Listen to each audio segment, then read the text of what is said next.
I promise everything's going to be perfect. The linens, the flowers, the lighting, it's all going to show up, and it's just going to be wonderful. Yes, I just received the guest list. You want me to move her to table 12? Not a problem. And then we have a couple of meal changes. Can we add a child's meal to 20 and a veggie to 11? That'll be it.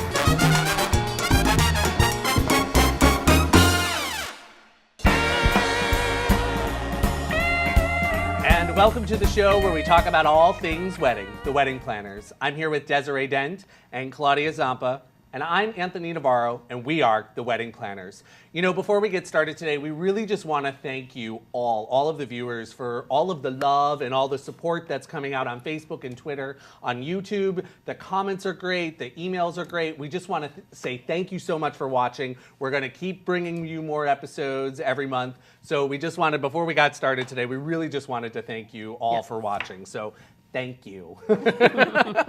So, you know, we were talking about how celebrities really kind of set the trends for weddings. And there's a bunch of things that are happening right now that celebrities have done this year that are trendsetters. What are some of those? Well, my favorite celebrity trend for this year is seeing brides wear wedding gowns that don't have trains. So they're really wearing more, right, they're wearing more of a party dress instead of a traditional wedding gown. And if they are going more traditional with the long train, then they're changing into a second dress for partying later on. Totally love that. Yeah. That is so, it's got to be so much easier. Especially in the summertime. I mean, that Yes. big dress with all that stuff under there, and it's hot out. Ugh. I can't imagine. Oh, well, I'm in love with the celebrity trend that the couples are having weddings during the week. Love that one. Thursdays, Mondays, Wednesdays, love it. Tuesdays, fun days. It doesn't always have to be on the weekend. So I love that they're kind of putting that spin on everything. Yeah, that's totally great. And why I like that is for brides that aren't celebrities, it's actually cheaper for you or less expensive for you to have the wedding on a weekday. There's tons of discounts, tons of things happening. Right. So, well, you know, 2013 is right around the corner. So that means your wedding's coming up next year. One of the things that you should be thinking of is designing your save the dates. We recently visited Peggy Lambert at Erickson Design to see some creative ways that you could design your save the dates. Let's take a look.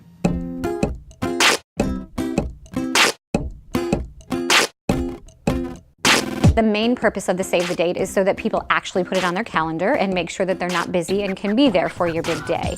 The other reason is most of the time we put down a website or hotel information so people can book their hotels, book their flights ahead of time, and just sort of gives you a feel of, you know, the excitement that's going to come. The trend right now really is about at least with the save the dates, we're doing a lot of photos and a lot of people embracing their favorite team. Like that's become a really big deal. So, which of course the mother of the bride isn't so happy about that all the time. When it comes to the save the date, we always recommend doing something that's going to be indicative of what the day is. The invitation is a little bit more important when it comes to that, but the save the date helps sort of bring that concept to everyone. So they're like, oh my gosh, that's going to be so much fun, we want to go. We recommend 6 months ahead of time. If you're having a destination wedding where people need to get passports, we would do about 8 months, 10 months, something like that. But the 6 months is a good standard. It is time for wedding season to ramp down this year, but wedding season is going to be upon us next year really fast. So what do we do with Save the Dates? With our popular June weddings, now is the time that we want to be designing the Save the Dates, getting them finalized, and then getting them out, you know, the beginning of December, so, you know, so you can get it before the holidays, before all the holiday cards go out, because you don't want them to get mixed in with them and then put away. And we always recommend that you get a few extras, but not too many. Brides, it is time to start working on your Save the Dates for your weddings next summer. Super, super, super cool. All the fun things that you could do with your save the dates. Yes. I mean, Claudia, you were there. Is there anything you want to add to what Peggy said? Yes, absolutely. So Peggy was talking about you need to have your save the dates out at least 6 months out from your wedding. I would actually suggest maybe a couple more months before that if you're having a destination wedding or you're having a lot of people travel to where your wedding is. And then the other thing that I absolutely loved was how creative people are being with save the dates. So it doesn't have to be matchy-matchy at all with your wedding stationery. It can be a photo of you, it can be a skyline of the city you're getting married in. It can just be anything creative that you really, really want to show off about yourself. Totally love that. I have to give a tip. I have to chime in and give a tip to our couples out there. Postage is going up in January, so purchase your forever stamps now. And that's how we roll at the Wedding Planners. Well, coming up next on the Wedding Planners, we have world-traveled catering expert Wendy Pashman here with Entertaining Company. We're going to take a look at some fun ways you could cook up some interesting things for your wedding food. Don't go anywhere. We'll be right back. We are the Wedding Planners.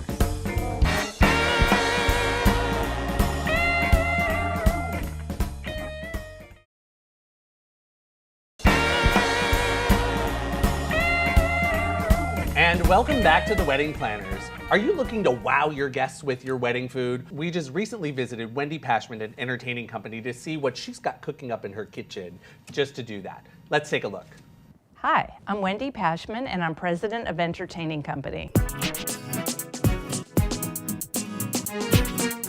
Entertaining Company is all about full-service catering. We're very inspired by worldly travels and flavors from around the world.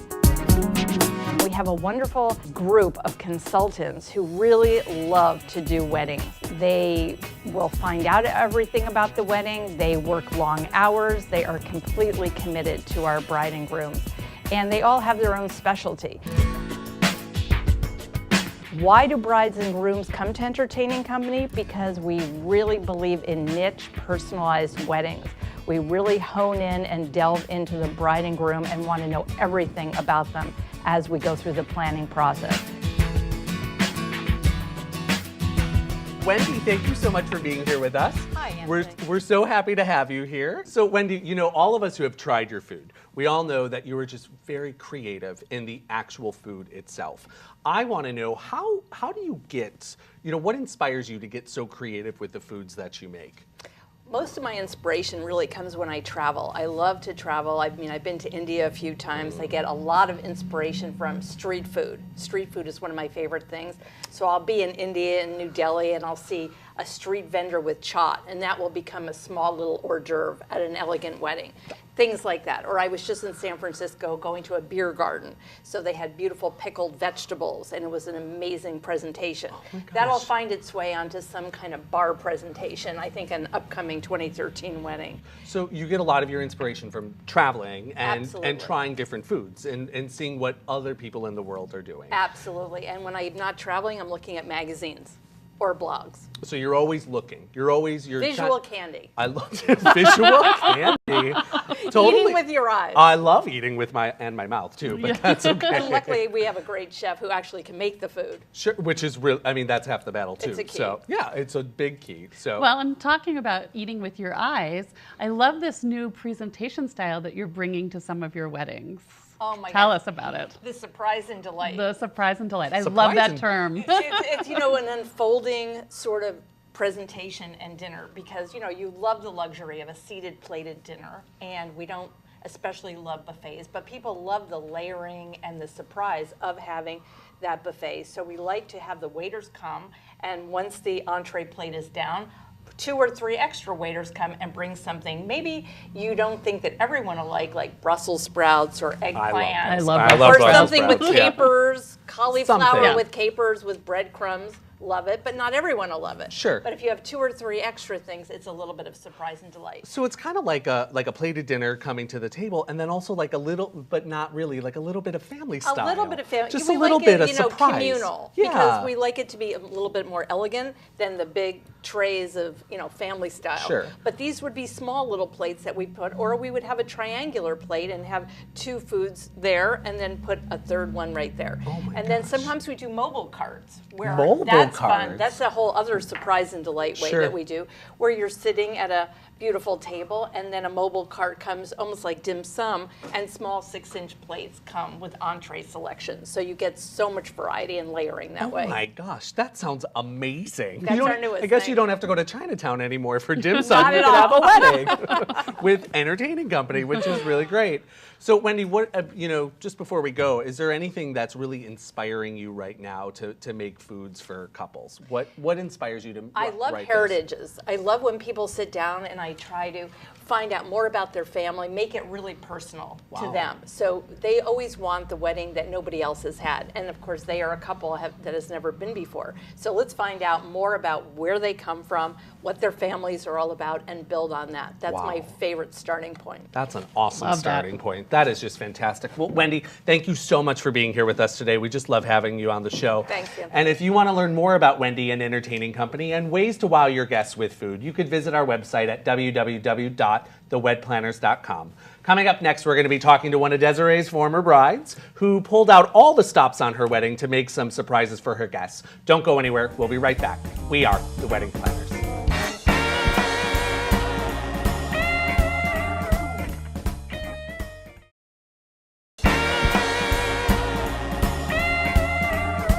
And welcome back to The Wedding Planners. We're joined by Harita, who is one of Desiree's former brides. Yes. Welcome to the show, Harita. Thank you so much for being here with us. having me. We're so excited to hear about all the stops you pulled out at your wedding. And she pulled out a lot of stops. Well, I heard that you had a very unique bridal style to your wedding. Why don't you tell us a little bit about that? I would say that it was traditionally unique, that it was Traditionally unique. Did you- Okay. That's the first time I've ever heard that so one. That's we good. wanted to keep the fairy tale theme going, but we just wanted a few twists and turns. Okay, Yes. so it was traditionally unique, fairy tale theme, modernized. Okay. Kind of. She's like, okay. Okay, we're just gonna go with that. The question to ask, Anthony, is what made it unique? Yeah, what did you do? What was so unique?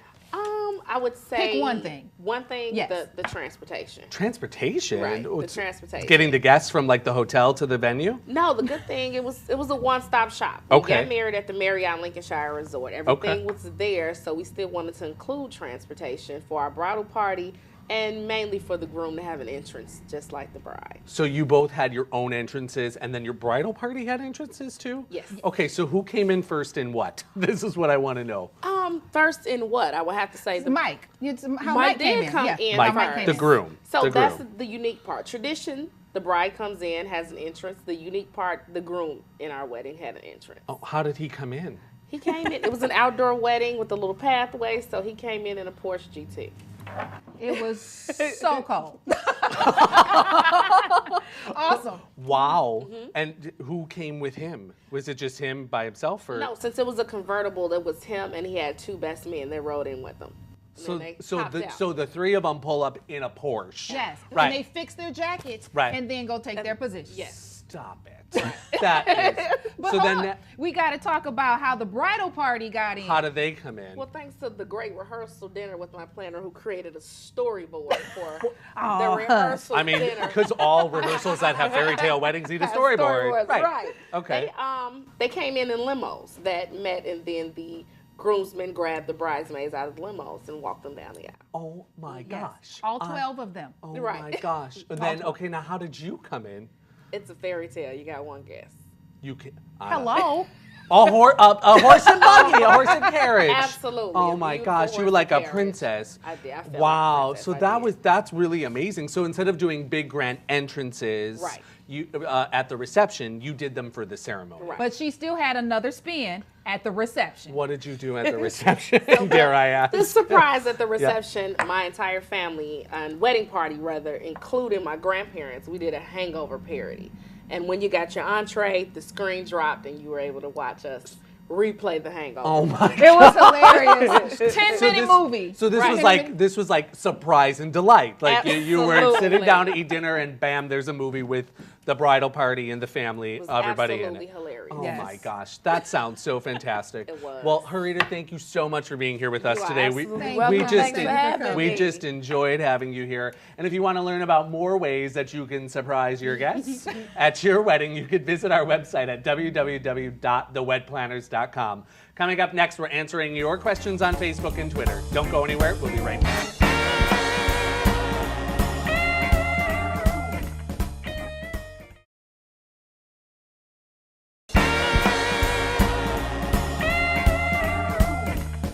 And welcome back to The Wedding Planners. We're answering your questions from Facebook and Twitter. Claudia's got the first question. I do.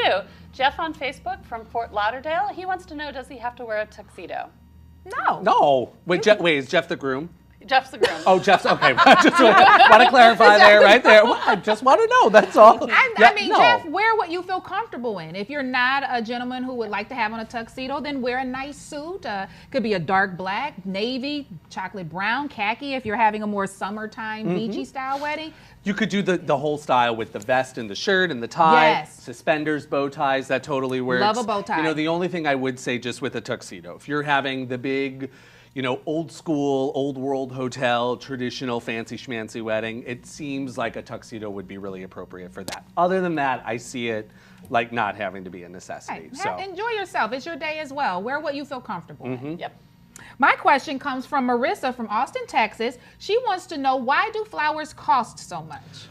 Okay, so I get this question all the time, and I'm just going to break it down as easy as I can. So when you look at a flower proposal from a florist or decor company or whoever it is, I break it up into three parts. There's the cost of the actual flowers.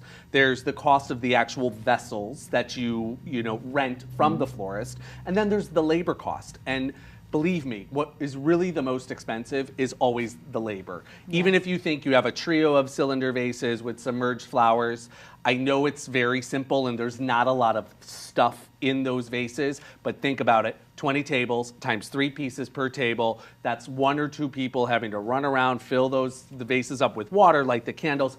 It's a lot of work. So that's why flowers cost so much. And the final question for today comes from Jean from Los Angeles, and she wants to know, do I need to have ushers? No. Yes. Indecisive planners. Well, let me just step in here. I say no, but you can or can't. It's up to you. It's a nice way to incorporate additional people into your wedding party. And I think if you're at a church, and maybe this is the point you were making, Yes. Desiree, is if you're at a church and it's more formal, then you do need to have ushers to help seat guests and Exactly. also clear the pews and all the rest of it. So I think yes and no is Yes. an appropriate answer. Agree with you. So Jean from Los Angeles, yes and no. That's how that goes. And before we go, we're going to sign off with our final tip of the day. Claudia? Mine comes from Peggy. Remember to send out your save the date 6 months out from your wedding and be creative. And my tip for the day is going to come from my bride, Harita. Do not be afraid to be traditionally unique. Own it. Love that. And mine comes from talking with Wendy. If you want to surprise and delight your guests with your wedding food, do it. They'll be surprised and delighted. Well, that's all the time that we have today for this episode. We want to thank you all for watching. We want to thank all of our guests for being with us today. And we want you to remember to watch the talk unfold so that we can help plan your wedding. We are the Wedding Planners.